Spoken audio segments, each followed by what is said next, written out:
దాదాపు గంట లోపలనే ఈ పోస్ట్ మార్టం ప్రక్రియ అంతా కూడా కంప్లీట్ అయ్యేలా కూడా అధికారులు చర్యలు చేపట్టడం జరిగింది. మనం చూడవచ్చు పాణ్యం ఎమ్మెల్యే, అదేవిధంగా మరికొంతమంది ఎమ్మెల్యేలు మంత్రులు కూడా ఇక్కడికి రావడం జరిగింది. సో జిల్లా ఎస్పీ విక్రాంత్ పాటిల్తో కూడా ఎలా జరిగిందని కూడా మాట్లాడుతున్నటువంటి పరిస్థితి. సార్ కొంచెంసేపు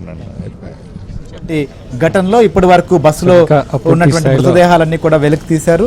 సో ఈ ప్రమాదానికి సంబంధించి ఇటు రవాణా శాఖ మంత్రి కావచ్చు, అధికారులు కూడా ప్రస్తుతం బస్సు దగ్గర ప్రమాద సంఘటనకు సంబంధించినటువంటి ప్రాంతాన్ని, అక్కడ బస్సును కూడా పరిశీలిస్తున్నారు.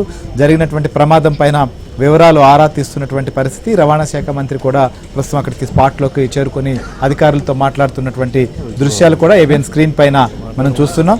సో ప్రస్తుతం మృతదేహాలకు కూడా తాత్కాలికంగా ఏర్పాటు చేసినటువంటి టెంట్లో మరి కాసేపట్లోనే పోస్ట్ మార్టం ప్రక్రియ కూడా పూర్తి చేసేటువంటి పరిస్థితి ఉండబోతోంది.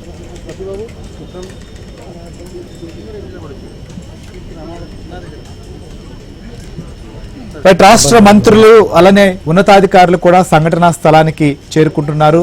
ప్రమాదం జరిగినటువంటి తీరుతెన్నులను తెలుసుకోవడమే కాకుండా సహాయక చర్యలను కూడా వేగవంతం చేస్తున్న పరిస్థితి. వీలైనంత తొందరగా పోస్ట్ మార్టం ప్రక్రియ పూర్తి చేసిన తర్వాత గుర్తించినటువంటి మృతదేహాలను వెంటనే అప్పగించాలని, గుర్తించలేనటువంటి ఎందుకంటే